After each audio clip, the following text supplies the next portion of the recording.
Bismillahirrahmanirrahim. Assalamualaikum warahmatullahi wabarakatuh. Alhamdulillah, wassalatu wassalamu ala rasulillah, habibina Muhammadin ibni Abdillah, wa alihi wa ashabihi wa mawalah. Pemirsa BTV yang saya hormati rahimakumullah, kita akan mentadaburi firman Allah di ayat 185 surah Al-Baqarah. Ayat ini berkisah tentang bulan Ramadan, yang di dalam bulan Ramadan itu diturunkan sesuatu yang agung dan mulia, yaitu Al-Quranul Karim. Allah berfirman, Syahru Ramadan alladzi unzila fihil Qur'an. Bulan Ramadan yang diturunkan di dalam bulan Ramadan itu Al-Quran.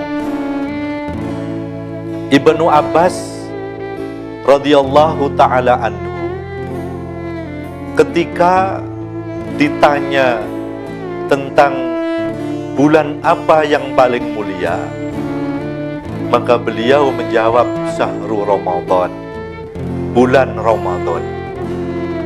Kenapa bulan Ramadan diidentifikasikan sebagai bulan yang mulia, yang lebih mulia dibandingkan bulan yang lain? Para ulama berpendapat salah satu sebabnya unzila fihil Qur'an, karena di dalam bulan itu diturunkan Al-Quran. Al-Quran adalah sesuatu yang agung.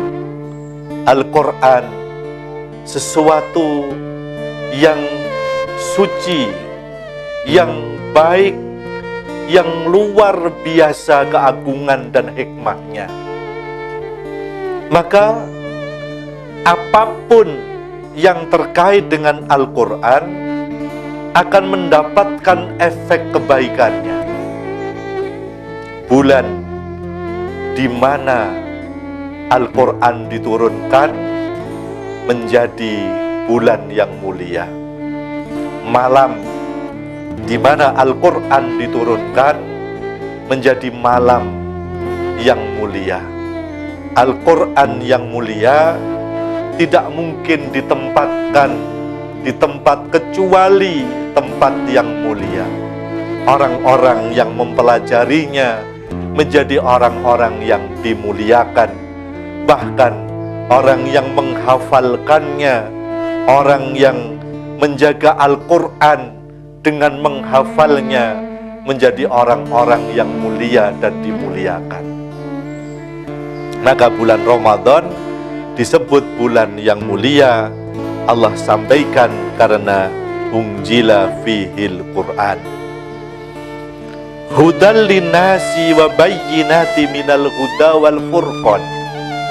Al-Quran yang diturunkan di dalam bulan Ramadan itu menjadi petunjuk bagi manusia dan menjelaskan sebagian dari petunjuk itu dan menjadi pembeda. Jadi Al-Quran diidentifikasikan oleh Allah, zat yang telah menurunkan Al-Quran. Untuk apa? Fungsinya untuk apa? Allah sampaikan hudal linnas, sebagai petunjuk bagi manusia. Kemudian Al-Quran juga menjelaskan sebagian daripada petunjuk. Ada petunjuk-petunjuk yang mungkin belum jelas dipahami oleh manusia, maka ada ayat-ayat yang menjelaskan itu sehingga memberi petunjuk yang mampu menjadikan manusia yang belum jelas menjadi jelas.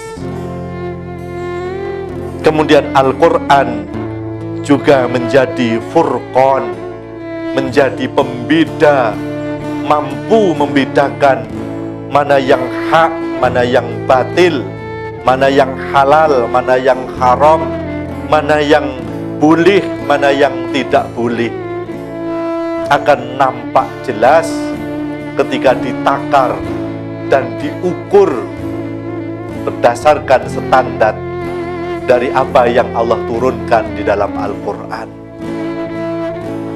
Pemirsa ABTV yang saya hormati rahimakumullah.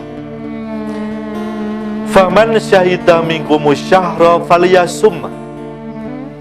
Maka Allah sampaikan, barang siapa yang menyaksikan, yang hadir, yang bertemu dengan bulan itu, dengan bulan Ramadan itu, dengan bulan di mana Al-Quran diturunkan itu, falyasum, maka hendaklah dia berpuasa.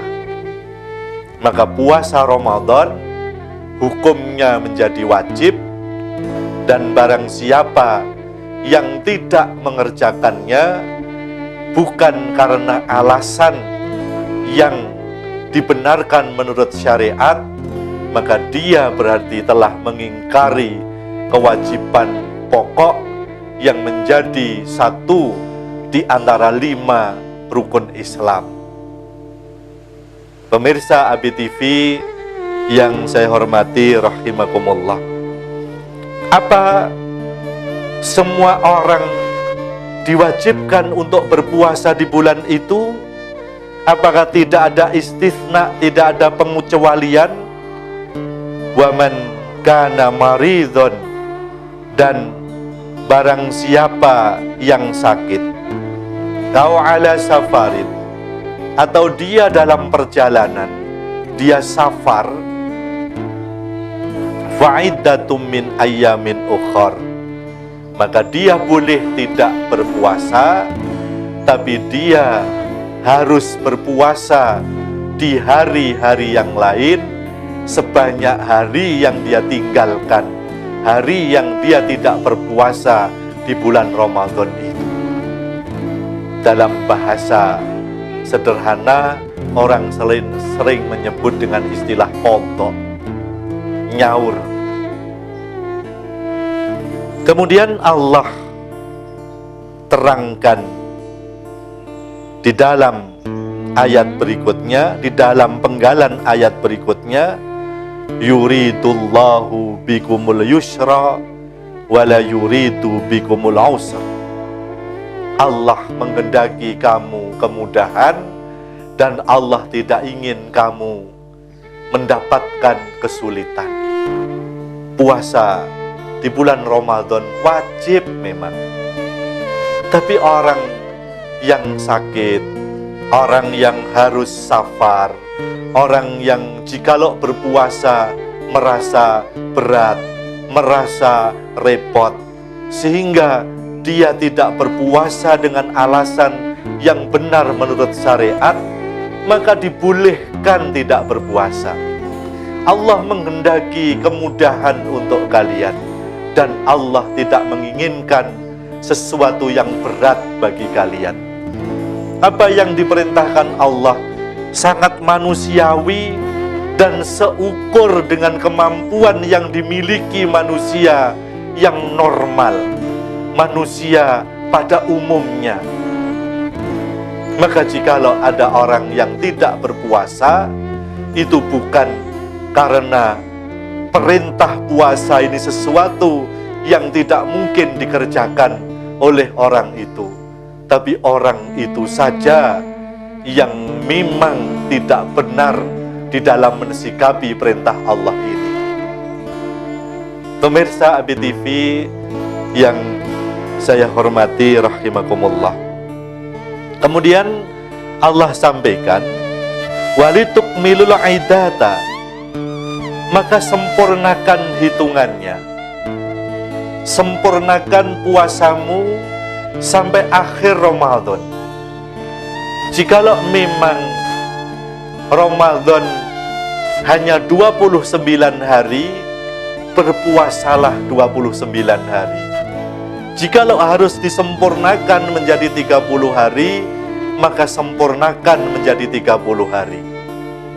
Berpuasalah sampai sempurna, berpuasalah dengan menyempurnakan hitungan hari-hari di bulan Ramadan itu, kemudian wali tukabirullaha ala ma hadakum, kemudian agungkan Allah, bertakbirlah, agungkan Allah terkait dengan petunjuk yang telah Allah berikan kepadamu. Kita yang berpuasa, kita yang sudah menunaikan perintah Allah ini, tidaklah mungkin itu terjadi kecuali kita dibimbing dan diberi petunjuk oleh Allah.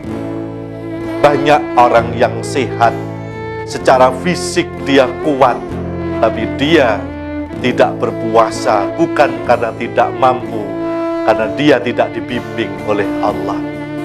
Banyak orang-orang yang ingin berpuasa, tapi dia dalam keadaan sakit.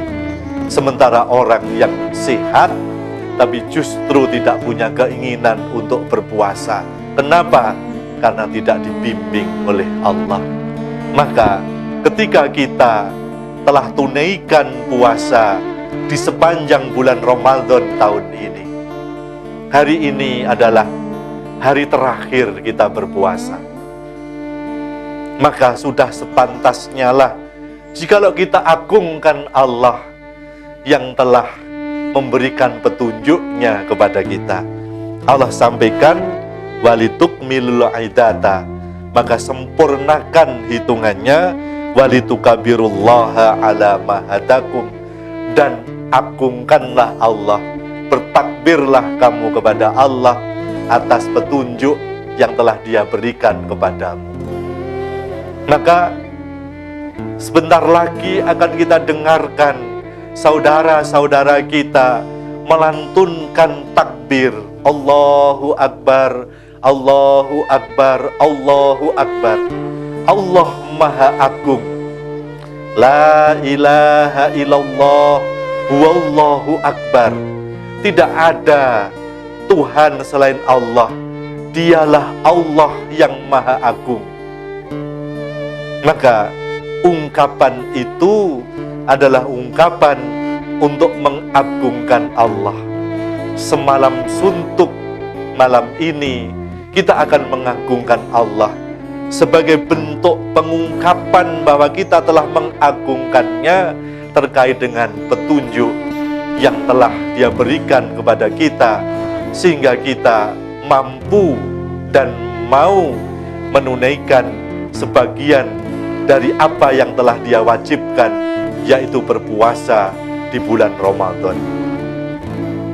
Pemirsa ABTV yang saya hormati rahimakumullah, kenapa Allah perintahkan kita untuk bertakbir, untuk mengagungkan Allah?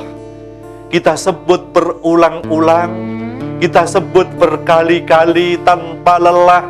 Semakin semangat kita ucapkan ungkapan-ungkapan pengagungan kepada Allah. La'allakum tashkurun, Allah sampaikan, dan agar kalian menjadi hamba-hamba yang bersyukur. Kalian bersyukur, berterima kasih, ada kepuasan batin yang ada di dada kalian, karena kalian telah mengagungkan zat yang memang pantas untuk diagungkan. Ketika kita ucapkan Allahu Akbar, Allahu Akbar, Allahu Akbar, artinya Allah agung, Allah besar, dan kita kecil, dan kita hina. Kita menyadari kehinaan kita di hadapan Allah. Kita bukan orang yang besar dan pantas menganggap kita besar, tapi yang besar adalah Allah, yang agung adalah Allah. Mudah-mudahan Allah memberikan petunjuknya kepada kita sekalian. Selamat berhari raya Idul Fitri, selamat merayakan hari kemenangan. Mudah-mudahan kita keluar dari Ramadan tahun ini betul-betul dalam kondisi terhapus ditebus dosa-dosa kita, diampuni seluruh kesalahan-kesalahan kita, sebagaimana bayi yang baru dilahirkan oleh ibunya. Terima kasih, semoga bermanfaat. Wassalamualaikum warahmatullahi wabarakatuh.